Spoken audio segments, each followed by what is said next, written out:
This is Rudkowski of WeAreChange.org, and I'm here with Stefan Molyneux, a great philosopher, a great thinker. You also have a really good YouTube channel. You're also on Free Domain Radio. You do a lot of good stuff, and we're here at this Bitcoin conference here in Austin, Texas, and in light of all the bad news, because you see it in the mainstream media, they just hound you with how Bitcoin's dead, how someone committed suicide, how this exchange is gone. With all this bad news, how do you feel about Bitcoin? Well, I feel that it's a measure of its success, and I think that's great. Look, the mainstream media, anybody who believes the mainstream media after the debacle of the call to war in Iraq and all of the lies that were promulgated about that, I mean, anybody, it's just a compulsive addict to verbal abuse. That's the only people who still believe the mainstream media.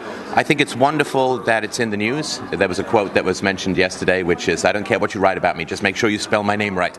Now millions and millions of people are being exposed to Bitcoin, and the imminent demise of Bitcoin is being predicted.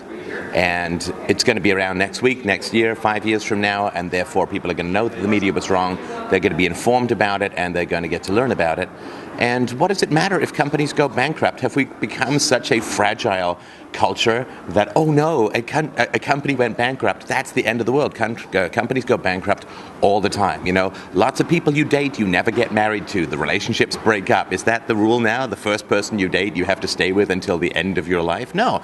Stuff doesn't work out all the time. Friendships end, people move, people quit jobs. There's a turmoil in the marketplace, which is called freedom. Yeah. And companies fail, that's a mark of Bitcoin's success.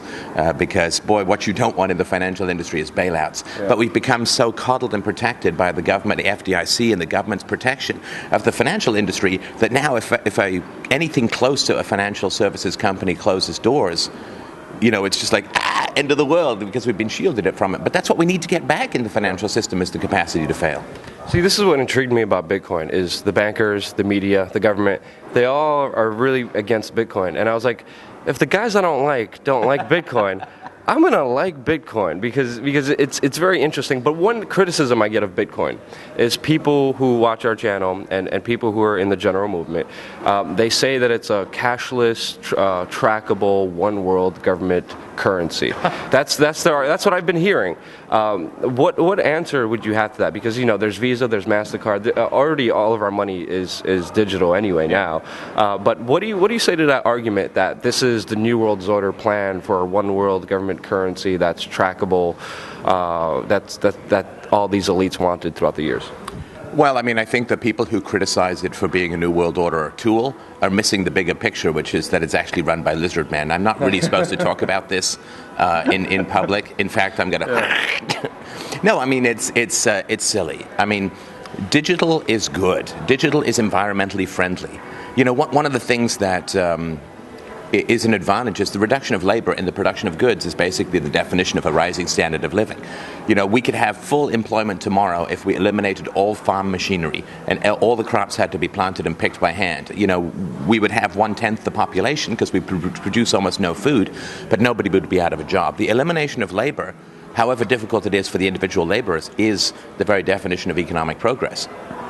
The elimination of overhead, anytime human hands touch anything, the price of it goes up enormously. And so the idea that you can have the transfer of value, Bitcoin is, to call it a coin or a currency is understandable but kind of unfortunate. I mean, it's an ecosystem of information transfer, and that's all. I mean, that's what it is, and that's as limitless as the internet. Saying that the internet is about text is missing the big picture of what the internet can do. Yeah. And so I think that people are kind of missing that the elimination of labor in the transfer of barter value is such an enormous and unfathomable step forward. I mean, the elimination of bankers, the elimination of stockbrokers, the elimination of accountants in this kind of area, the elimination of all the lawyers needed to do an IPO and all of that kind of stuff. We can release these people to more productive employment, like asking us if we want fries with our Happy Meal, washing our cars, massaging our feet, cleaning our shoes, any number of things these people can do instead of making massive amounts of money controlling other people's money. I also find it really interesting how it totally eliminates, the need for central banking, and it totally gets rid of all the transaction fees, and all the big money players and the big banksters aren't really in charge of it. So it's kind of a very interesting dynamic to see it develop, to see it grow. It's still in its baby stages, but it's very exciting. I mean, you've been into Bitcoin for how long, and how has it helped you? Just one minor correction, Yeah. eliminating the need for central banking. Yeah. I would argue there's absolutely no need for central banking, unless course. you're a government who wants to bribe people with the money of the unborn. Totally agree. But I guess I was first talking about it on Russian TV, Russian television, about 4 years ago, I think. So, I mean, it was back in the single digits back in the day. I think it's wonderful because what it's showing is that when something is privatized, because the most important thing to me about Bitcoin is not the open source or anything like that, not the peer-to-peer, not even the anonymity. It's that it is privatized. In other words, it is, and that doesn't mean for profit, that just means outside of coercive regulation and control and the violence of central planning. So what we're seeing is an incredible eruption of creativity, and I talked to most of the vendors yesterday. I used to be a software entrepreneur, so part of me is like, oh, I wish I was still doing that. But the guys are coming up with open source ATMs that you can buy for $1,000, that you can run off a tablet. I mean, it's mind-blowing. Yeah. People are coming up with, basically it's a stock exchange on a USB stick. Which can be run, you can even run it off a cell phone. No. So you can sell, you could, for instance, you say, I want to write a book, I need 6 months, and you can create and sell shares to people to share in the profit of what you write, and you can do that very easily and the contracts are embedded. Dispute resolution, third-party verification, just incredible stuff that's going on. What an amazing amount of entrepreneurial energy is being dedicated to one of the most important things of the world, which is money. Yeah. And when the government has monopoly on money, it shields it from innovation by entrepreneurs and allows sociopaths to prey on the unborn by printing money. So I love the fact that one of the most essential aspects of human life is finally being opened up to entrepreneurial energies. And I think the internet is a huge part of that. I mean, we're living in like really exciting times where, I mean, guys like me and you wouldn't have a voice if it really wasn't for the internet, if it wasn't for the community out there. I mean, how long have you been doing this, and what effect have you seen with social media, and kind of where do you see it going? Well, I started writing my first articles in 2005, and I started reading them, and then I ended up podcasting from my car because I had a long commute. So I just recorded myself in my car talking about the philosophy that I'd read about and studied. I have a master's degree in the history, focusing on the history of philosophy for 20 years, 25 years at the time. And so, yeah, it's been 6 or 7 years since I went sort of full-time doing this.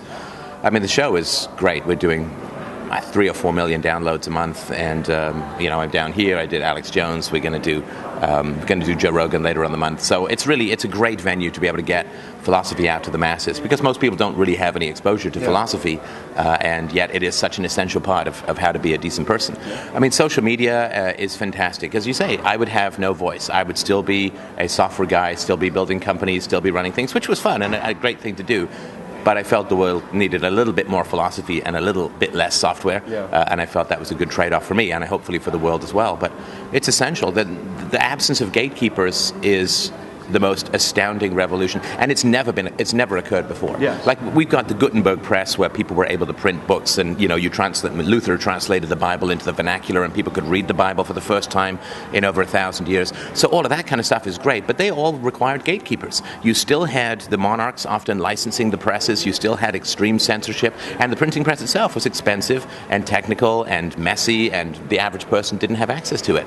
Now, like, for the price of a cup of coffee a day, you get access to all the world's intelligence to which you can contribute with no gatekeepers. I mean, it's truly unprecedented, and I think people will look back in the future and say, damn it, I wish I was alive back in that day. What an incredible ride that will never come again. It's fascinating. To me, just like right now, we're living in a day and age where one voice, one person, one human soul could just light a match that could just turn everything upside down, and it's slowly and surely happening.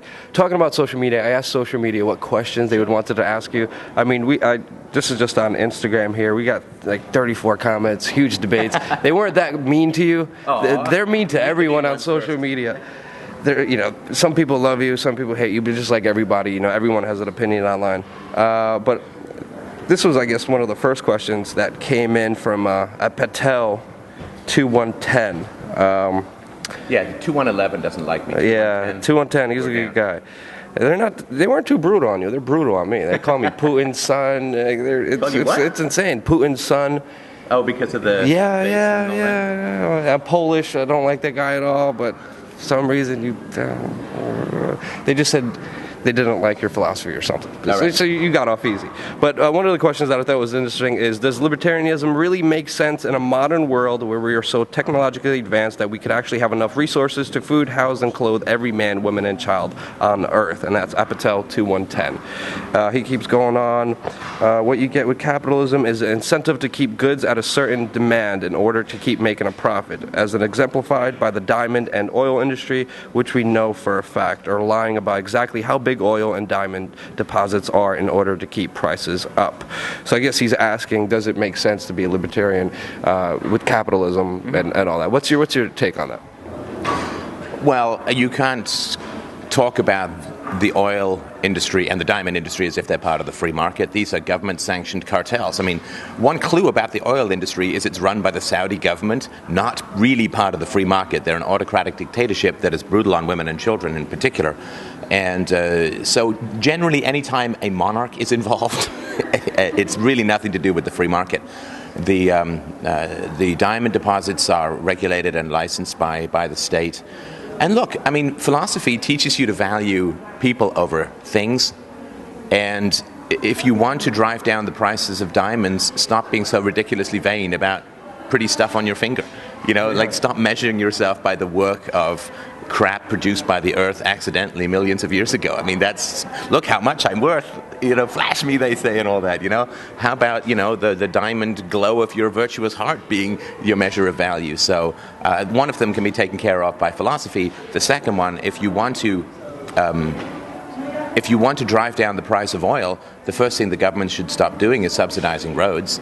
You know, we have an oil-based culture because after the Second World War, in America in particular, the government built all of these roads out of fear of a nuclear strike and needing to move troops from place to place. Yep. Now, of course, once you build all these, quote, free roads, which everyone is still paying for, once you build all these free roads, guess what? You know, you dig a big channel out of a river, you get another river. And so they built all these free roads, and now we have this car-based culture. So stop subsidizing roads. And another thing, if you want to deal with this kind of stuff too, stop having ridiculously high prices for taxi plates. You know, one of the reasons everyone needs a car in a city is because I was driving some friends around the conference because to get to the airport, from the airport to here, it's about 30 minutes, it was over $60. Yeah. I mean, because so just these kinds of things. Stop having the government intervene in everything and drive up the prices. Let the free market, you always have to bid down in the free market. That's what drives prices down. If you look at computers and software, and computer hardware in particular, that's where the free market is operating the most fluidly and the most fluently at the moment, and that's where the prices of things are going down continuously. If you want to get computers into the hands of the poor, the important thing is to let people compete as much as humanly possible to drive the price down. That's how you get computers and cell phones, and that's why almost all poor people now have color televisions and air conditioning and dishwashers and computers and internet access. I mean, because that's where the free market has taken them. Wherever you see the prices staying high or going high, just look for the heavy hand of the state, get rid of that, and it'll bring it down. Very well said. Personally, I don't know what the answer is, but I know what the problem is, and it's government. So I thank you so much, Molyneux. You're awesome, and I appreciate your philosophy a lot.